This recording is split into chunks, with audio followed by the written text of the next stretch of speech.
আলাইকুম। আমার চ্যানেলের পক্ষ থেকে সবাইকে স্বাগতম। আজকের ক্লাস নাম্বার হচ্ছে 7। কিভাবে ট্যাক্স বাউন্ডারি আনতে হয়। এই অপশনটা মূলত প্রথমে দেখানো উচিত ছিল। কি কারণে যে আমরা অফিস 7-এর পরে যত অফিস আছে, অফিস 10, মানে মোট কথা হচ্ছে আপডেট ভার্সনগুলোতে অফিস সাধারণত এই ট্যাক্স বাউন্ডারিটা থাকে না। ট্যাক্স বাউন্ডারি কি? ট্যাক্স বাউন্ডারি হচ্ছে এই দাগটা আর কি, মূলত এই বর্ডারটা থাকে না। আমরা যদি একটা নিউ ডকুমেন্ট লই, ব্ল্যাঙ্ক ডকুমেন্ট ক্রিয়েট লওয়ার পরে যদি দেখি এই যে বাউন্ডারিটা সাধারণত প্রথম ইনস্টল দেওয়ার পরে এগুলো থাকে না, তখন এটারে কি করতে হয়? উপস্থাপন করতে হয়। তো আমরা এটাই দেখব কিভাবে কিভাবে ট্যাক্স বাউন্ডারিটা আনতে হয়। তো প্রথমে আমি ফাইল একটা ওপেন করলাম, অথবা ওইটাতেও করতে পারি। ওইটাতে না করে এটাতে করলাম যাতে ইজিভাবে বোঝা যায়। প্রথমে এই যে অফিস বাটন যাইলাম, যাওয়ার পরে এই যে ওয়ার্ড অপশন এটাতে ক্লিক করলাম। এটাতে ক্লিক করবেন, ক্লিক করার পরে অ্যাডভান্সে ক্লিক করবেন। অ্যাডভান্স ক্লিক করার পরে এই যে দেখুন এই জায়গায় অনেক অপশন আছে, অনেক। তা আমাদের প্রয়োজন কী? তা আমাদের প্রয়োজন এই যে শো ডকুমেন্টস কন্টেন্ট, সেটার মধ্যে আমরা দেখবো এই যে শো টেক্সট বাউন্ডারি। এই যে দেখুন এটাতে ক্লিক করার পর আমি ওকে দিলাম। এই যে দেখুন একবার প্লেন হয়ে গেছে। এখন আমি চাইলেও মানে অপশনটা যদি না জানা থাকে, যেমন মূলত আমার কথাই বলি, আমি অফিস 2003 দিয়ে কাজ শিখছি। কাজ শেখার পরে ওইটাতে আবার খুব ইজিভাবে আনা যায়, সেম এইভাবে যেমনে করে ওইভাবে আনা যেত। কিন্তু আপডেটটা ধরার পর আমি দেখলাম আসলে এটা আমিও খুঁজে পাচ্ছি না। তাই মোটামুটি একটু রিসার্চ করলাম আর কি, একটু রিসার্চ করণে তখন এই যে ঘুরে ঘুরে দেখলাম এই যে সেই আগের মতোই অপশন, কিন্তু একটু কাস্টমাইজ আছে, অ্যাডভান্স আছে, এগুলোতে ঘাটাঘাটির পরে তারপরে দেখলাম না একবার ইজি। হয়তো মেইন কথা হচ্ছে কি জানেন, আপনারা একটু একটু সময় দিবেন তাহলে সব কিছু এমনিই পারবেন। শো টেক্সট বাউন্ডারি ওকে দিয়ে দিলাম। এই যে দেখুন আবার এটা চলে আসছে, এই সেম আর কি।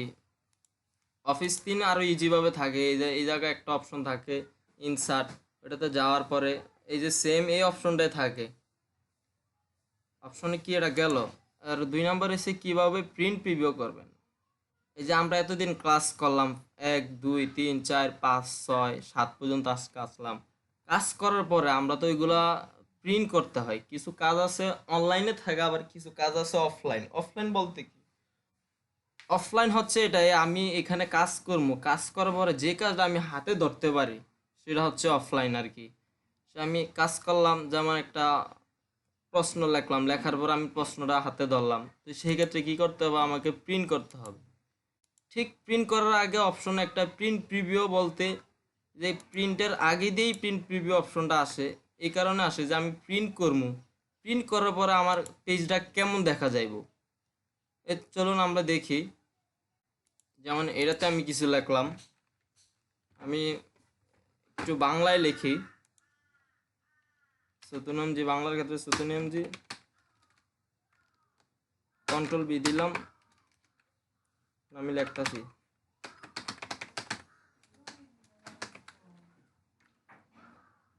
যেমন আমি এটা লিখলাম,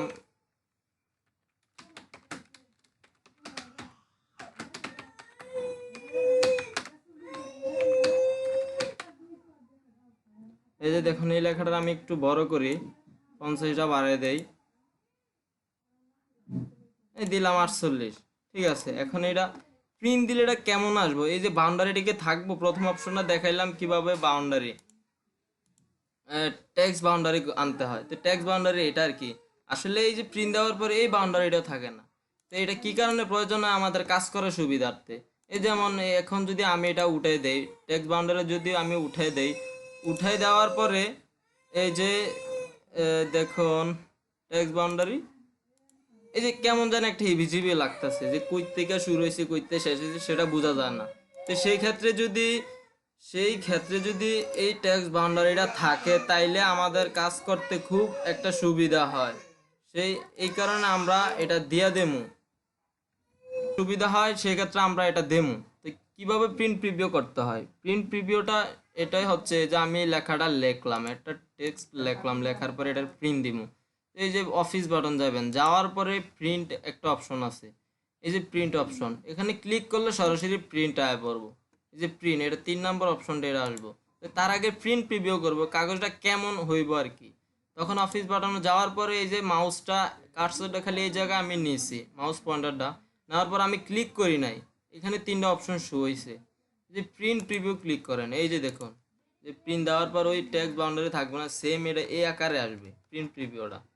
এখানে ক্লোজ করে দিলেন। আপনি চাইলে কিবোর্ডের কন্ট্রোল F2 দিলে এটা প্রিন্ট প্রিভিউ হইব। যদি আপনার কাজ করতে করতে আপনার তখন অপশনটা জানা থাকলে আপনি খুব শর্টকাটেই দেখতে পারেন। তো সেই ক্ষেত্রে আমরা আগে দেখবো, যে কোনো জিনিস প্রিন্ট দেওয়ার আগে দিয়ে আমি এটা দেখবো যে এটা কেমনভাবে আসবে। এই অপশনটা গেল প্রিন্ট প্রিভিউ। এবার 3 নম্বর অপশন হচ্ছে কীভাবে প্রিন্ট করতে হয়। যে প্রিন্ট করতে হইলে দেখুন সেম অফিস, এই যে প্রিন্টে সরাসরি এই জায়গায় আছে কুইক প্রিন্ট, সেটার প্রয়োজন নাই, আমরা প্রিন্ট দিমু। এটা তো ডাইরেক্ট ক্লিক করলে প্রিন্ট চলে আসবো। আর এখানে আনার পরেও দেখুন প্রিন্ট একটা অপশন আছে, এই যে প্রিন্টে ক্লিক করলাম, এই যে আসলো। তারপরে দেখবেন এটা কি প্রিন্টার, প্রিন্টার মানে মেশিনের নাম নেম। দেখবেন যে এটা ইনস্টল দেন, ক্যানন আছে, স্ক্যানার আছে, যে যেটা দেন আর কি। তো এটাতে সিলেক্ট করবেন, সিলেক্ট করার পরে তারপরে দেখবেন পেজ, আপনার কয়টা পেজ আছে এই জায়গায়। আমার এখানে তো পেজ আছে একটাই, যদি 20টা থাকে তাইলে আপনি যদি 20টাই ইনস্টল দেন তাইলে সেক্ষেত্রে কি করতে হইব, অল দিলেন তাইলে আসলো। আর কারেন্টটা কি, কারেন্ট মানে সাপোজ আমি বুঝাইতেছি, এখানে আমি পেজ আরো অনেকগুলো ওপেন করি। এই যে মোটামুটি পেজ আছে কয়টা, আমার পেজ আছে 5টা পেজ আছে, আমি 1 নাম্বারটা দিতেছি। তাইলে কি করতে হইব, এই অফিস প্রিন্ট আপনি চাইলেও কিবোর্ডে করতে পারেন, Ctrl+P আসলো। আসার পরে এই যে কারেন্ট পেজ মানে যে 1 নাম্বার পেজ, আপনি যদি 3 নাম্বার পেজটা দিতে চান তাইলে এই যে 3 নাম্বার পেজে আসার পরে Ctrl+P কারেন্ট পেজ দেন, এই যে 3 নাম্বার পেজ। আর যদি বলেন না আমি 2 নাম্বার পেজ থেকে 5 নাম্বার পেজ পর্যন্ত প্রিন্ট দিব, সেক্ষেত্রে কি করবেন, এই যে 2 থেকে 5, তাইলে কি হইব 2 নাম্বার পেজ, 3 নাম্বার, 4, 5 সবগুলাই মানে 1 নাম্বার বাদ দেওয়া 2 থেকে 5 পর্যন্ত হইব। সেক্ষেত্রে এইভাবে দিতে পারেন। তারপরে হচ্ছে কি প্রপার্টিসটাতে দেখবেন প্রোটেক্ট আর ল্যান্ডস্কেপ। প্রোটেক্টটা কি আমি আগেই বুঝাইছি, প্রোটেক্ট মানে এটা লাম্ব হয়ে আসবে যে প্রিভিউ হয়েছে, আর ল্যান্ডস্কেপ মানে ফাতাইলা। তাইলে আপনাদের কাগজ ডকুমেন্ট বুঝে যে কাজটা যেভাবে প্রয়োজন হয় ঠিক সেভাবেই দিবেন। ল্যান্ডস্কেপ যদি হয় তাহলে ল্যান্ডস্কেপ দিবেন। তাহলে আমার এখানে আছে প্রোটেক্টে দিলাম, দেওয়ার পরে অ্যাডভান্সে ক্লিক করার পরে পেপার সাইজটা কি দিবেন, A4, এই যে A4। যদি আপনাদের দলিল হয় সেই ক্ষেত্রে আপনি লিগেলও দিতে পারেন, যে লিগেল হয়ে আসবে। তাহলে আমার এটা হচ্ছে A4 ক্লিক করলাম, ওকে দিলাম। ওকে দেওয়ার পরে যে পেপার শিট, এখন এটা বলতে পারেন আপনি কয় কপি দিবেন, নাম্বার অফ কপিজ কয় কপি দিবেন, আমি একটা করে দিলাম। আপনি যদি 5 জনের একই সেট 5 জনের দিতে চান সেই ক্ষেত্রে আপনি 5টা কপি করতে পারেন। 5 ক্লিক করলেন, হইল। এরপর হচ্ছে কি এগুলোর প্রয়োজন নাই, পেপার অফ শিট, প্রত্যেকটা পেজ একটা শিট হয়ে আসবে যে কয়টা পেজে দিবেন, 2 পেজ 3 পেজ, এটা আপনার ইচ্ছে অনুযায়ী আর কি দিলে এটা অটোমেটিকলি চলে আসবো। স্কেল টু পেপার সাইজ, এই পেপার সাইজও দিতে পারেন A4। অ্যাকচুয়ালি এই জায়গায় না দিলেও চলে, যেহেতু আপনি ওই জায়গায় দিয়ে আসছেন। আবার এখন বর্তমানে আপডেটটা, এটা তো আপডেট সফটওয়্যার 7, 10, 16 এগুলাতে এত কিছু সেট আপ করা লাগে না। যে দেখুন A4, এটা অ্যাকচুয়ালি আপনি প্রিন্ট দেওয়ার পর ওকে দিলেই সাদা মানে হয়ে যায়। এরপরে দিবেন, যদি অনেক সময় উল্টাপাল্টা হয়ে যায়, আবার অনেক সময় হয় না, সেক্ষেত্রে আমার মতে মানে আপনি চেক দিয়ে কাজটা করবেন, তাহলে পুরোপুরি এটা নিখুঁতভাবে হবে। তো এই আর কি, যে আপনি চাইলে এখান থেকে পিডিএফও করতে পারেন। আমি সাপোজ পিডিএফ করে দেখাই যে সব কিছু আমার ঠিক আছে, আমি অল পেজই রাখবো। আমার পেজ 5টা পেজ, 5টার মাঝে আমার এই যে 1 নাম্বার পেজে লেখা আছে আর বাকিগুলা কি ব্ল্যাঙ্ক। তাইলে আমি এই যে দেখাই এটাই প্রিন্ট, সাপোজ এটাই মানে প্রিন্ট হবে। এখন তো আমার এখানে প্রিন্টার মেশিন নাই, তাইলে আমি প্রিন্ট করে আমি দেখাইতাম। সাপোজ আমি এটাই প্রিন্ট দিতেছি, এটা পিডিএফ আকারে আসবে।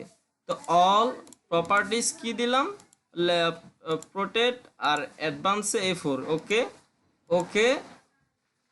ওকে দিলাম। ওকে, এই যে পিডিএফ হয়ে আইব আমার এখানে এখন আপনি লোকেশন দিবেন, কোন জায়গায় সেভ দিবেন।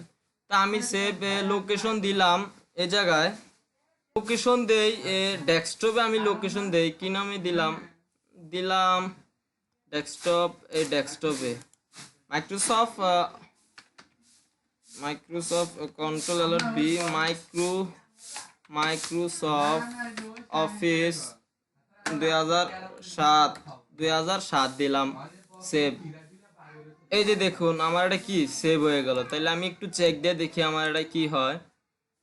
কোন জায়গায় সেভ দিছি, এই যে এটা দেখুন, সরাসরি বুঝতে পারবেন, খুব ইজিভাবে বুঝতে পারবেন। এই যে মাইক্রোসফট ব্ল্যাঙ্ক পেজ কটা দিছি, 5টা। এই যে আমার 500টায় পেজ চলে আসছে। এটা মোট করতেছে, এটা প্রিন্ট, আপনি চাইলে এখান থেকে প্রিন্ট দিতে পারেন। আসছে না, এই আর কি। ঠিক এভাবে কাজগুলা এভাবেই দেখবেন। তো সবাইকে ধন্যবাদ। আর আমার চ্যানেলে আসার জন্য আপনাকে অসংখ্য ধন্যবাদ। আর আপনারা যারা সাবস্ক্রাইব করছেন সবাইকে অভিনন্দন। আর যারা সাবস্ক্রাইব করেন নাই, সাবস্ক্রাইব করে আমাদের পাশে থাকবেন, সাবস্ক্রাইব করে পাশে বেল আইকনে ক্লিক করবেন। তাইলে কি হইব, আমরা নতুন ভিডিও আপলোড করার পরেই আপনাদের কাছে নোটিফিকেশন চলে যাবে। সবাইকে ধন্যবাদ। আসসালামু আলাইকুম রহমতুল্লাহ।